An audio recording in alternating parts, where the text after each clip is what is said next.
ఇతిహాసవాణి channel నుంచి gun Venkateswarlu గారు రచించిన ఆత్మ సాక్షాత్కారం నుండి ఒక షేరు పిండి కథ అనే కథనం అందిస్తున్నాం. నచ్చితే లైక్ చేయండి. మరిన్ని మంచి కథనాల కొరకు మా ఛానల్ని సబ్స్క్రైబ్ చేసుకోండి. ఈ కథపై మీ అభిప్రాయం తెలియచేయండి. ఒక షేరు పిండి కథ.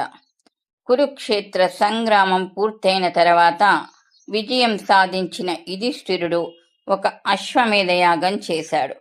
ఆ యాగానికి దేశం నలుమూలల నుండి రాజులు వచ్చి యాగం చూసి ఆనందించారు.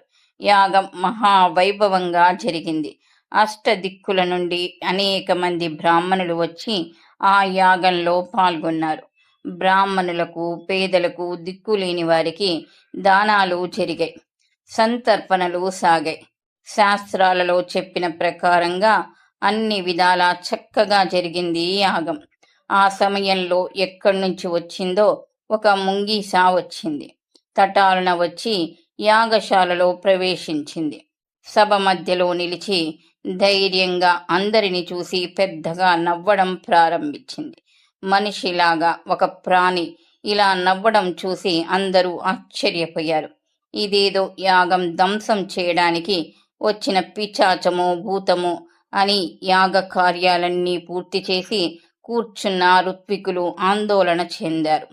ఆ ముంగీస శరీరం ఒక పక్క పూర్తిగా బంగారంలాగా ప్రకాశిస్తుంది.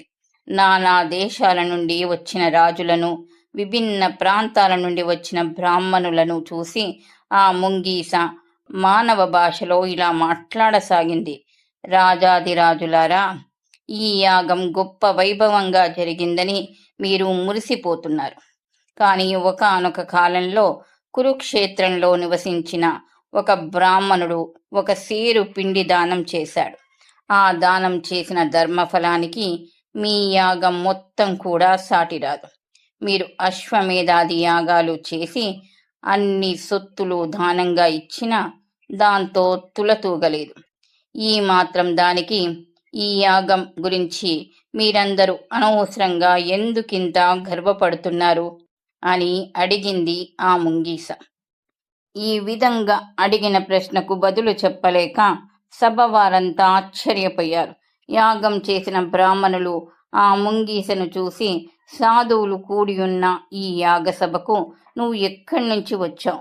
అసలు నువ్వెవరు? ఎందుకు మా యాగాన్ని నిందిస్తున్నావు?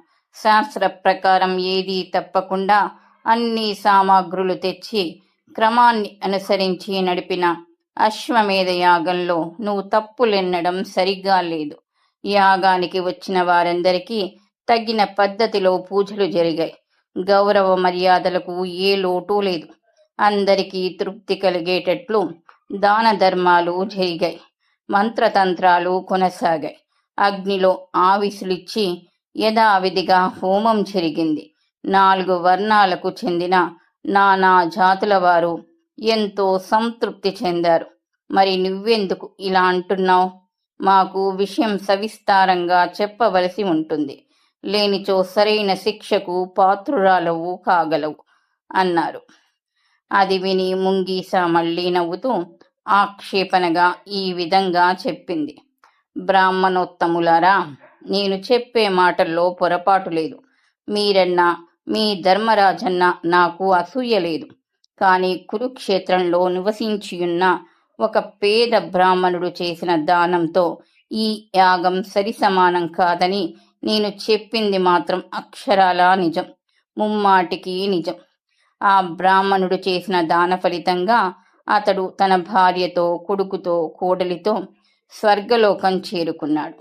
అదంతా నేను స్వయంగా చూశాను కనుక చెప్తున్నాను వినండి అని చెప్పడం ప్రారంభించింది. మీ యుద్ధం జరగడానికి ముందు కురుక్షేత్రంలో ఒక పేద బ్రాహ్మణుడు ఊంచ వృత్తి చేసుకుంటూ జీవించేవాడు. నేల మీద రాలిపోయిన ధాన్యం ఏరుకుంటూ దాంతో అన్నం వండుకొని అతడి భార్య, అతడి కొడుకు, కోడలు ఈ నలుగురు ప్రతిరోజు తింటూ ఉండేవారు.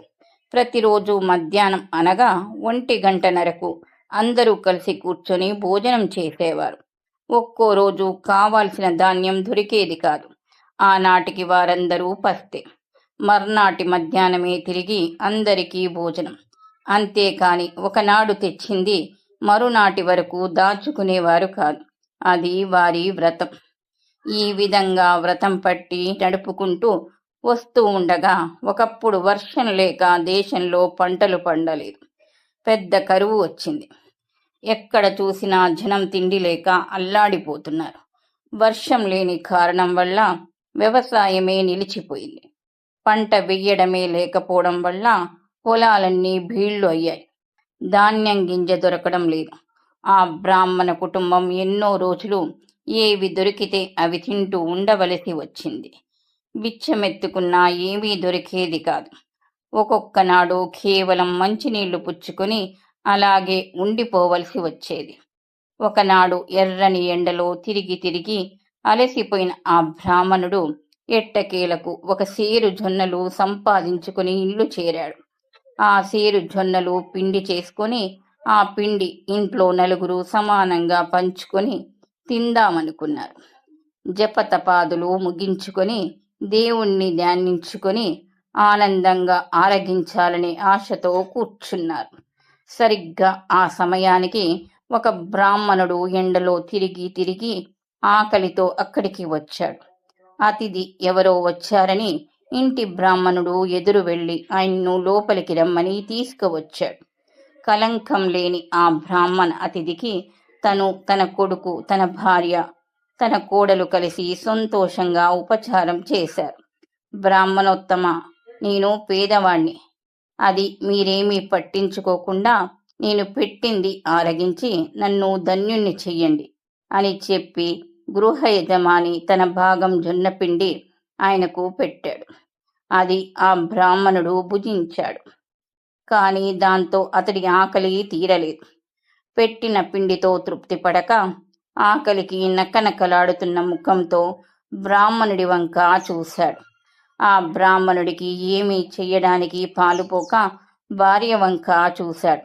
వెంటనే ఆమె, నా భాగం కూడా అతిథికి పెట్టండి, ఆయన తృప్తి పడితే అదే చాలు అని భర్తతో చెప్పి సంతోషంగా ఆ ఇల్లాలు తన భాగం పిండి కూడా అతనికి వడ్డించమని ఇచ్చింది.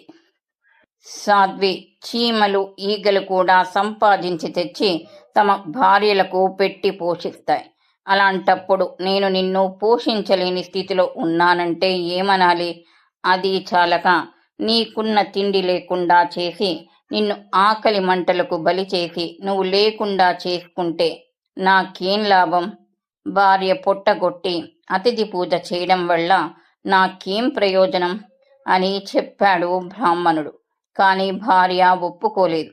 బ్రాహ్మణోత్తమ, ధర్మం, అర్థం మొదలైన అన్ని పురుషార్థాలు మనిద్దరం కలిసి పాటించవలసిన నియమాలు కదా.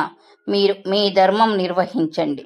దయచేసి నా వంతుకు వచ్చిన 4వ భాగం పిండి కూడా ఆ అతిథికి పెట్టండి. నాలాగే మీరు కూడా ఆకలితో బాధపడుతున్నారు కదా, కనుక నేను చెప్పినట్లు చెయ్యండి, వద్దనకండి అని ఆ బ్రాహ్మణుడి భార్య బ్రతిమిలాడింది. ఎలాగో ఆయన ఒప్పుకొని ఆమె భాగం కూడా అతిథికి పెట్టాడు. అతిథి అది కూడా భుజించాడు. అయినా ఆయన ఆకలి తీరినట్లు లేదు. ఆ పేద బ్రాహ్మణుడది చూసి మనసులో చాలా కలవరపాటు చెందాడు. ఇదంతా చూస్తున్న బ్రాహ్మణ పుత్రుడు, నాన్నగారు, నా భాగం కూడా అతిథి దేవునికిచ్చి తృప్తిపరచండి అన్నాడు. ఇది విని తండ్రి ఎంతో దుఃఖించాడు. నాయనా, పెద్దవాళ్ళు, వయసు ముదిరిన వాళ్ళు ఆకలి సహించుకోగలరు, పిల్లవాళ్ళు ఆకలి భరించలేరు. నీ భాగం తీసుకుని అతడికి ఇవ్వడానికి నా మనసు అంగీకరించడం లేదు. కుమారుడది పాటించలేదు. ముసలితనంలో ఉన్న తండ్రిని కాపాడటం కొడుకు చెయ్యవలసిన విధి. తండ్రి వేరు, కొడుకు వేరు కాదు. పుత్రుడే తండ్రిలోని భాగం కదా. కాబట్టి నా భాగం కూడా మీదే.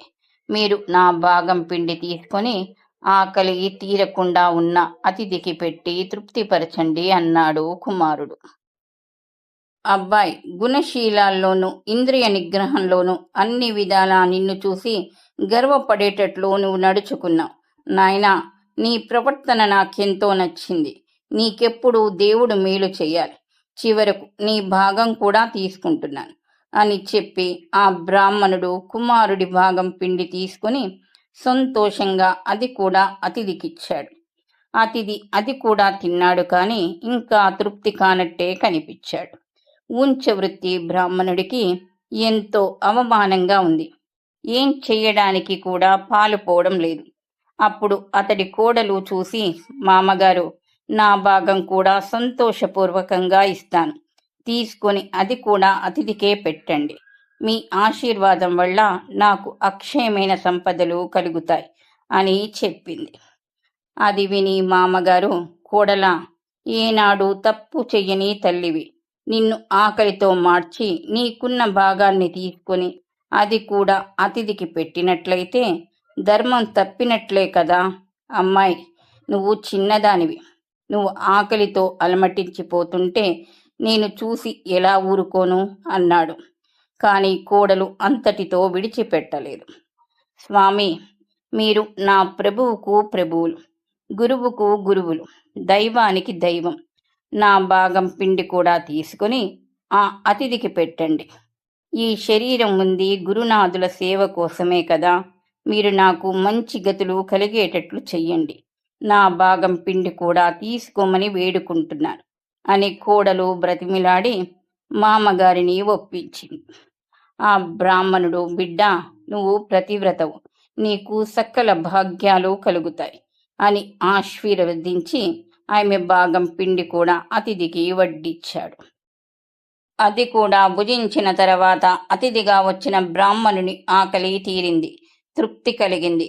మీరు చేసిన దానం అద్భుతమైన దానం. దేవతలు కూడా పుష్పవర్షం కురిపిస్తున్నారు. అదిగో, ఆకాశ మధ్యమంలో దేవర్షులు, దేవతలు, గంధర్వులు మిమ్మల్ని దర్శించడానికి విమానాల మీద వచ్చి నిలుచున్నారు. మీరు, మీ భార్య, మీ కుమారుడు, మీ కోడలు స్వర్గలోకం చేరుకుంటారు. మీరు చేసిన ఈ దానం వల్ల మీ పితృదేవతలందరికీ కూడా స్వర్గలోక ప్రాప్తి సంపాదించి పెట్టారు. సామాన్యమైన ఆకలి బుద్ధిని చెరుస్తుంది. ఆకలి వల్ల మనిషి దేనికైనా పాల్పడతాడు. ఆకలి ధర్మచింతన పోగొడుతుంది. జ్ఞానవంతులైన వాళ్ళు కూడా ఆకలి వల్ల వాళ్ళ వివేకం కోల్పోతారు. అయినప్పటికీ మీరు ఆకలితో ఉన్నా ఎంతగానో ఔదార్యం చూపించారు. మీరు, మీ భార్య, పుత్రుడు, కోడలు, వీరి మీద ప్రేమను కూడా లెక్క చేయకుండా ధర్మదీక్షని అధికంగా భావించుకున్నారు.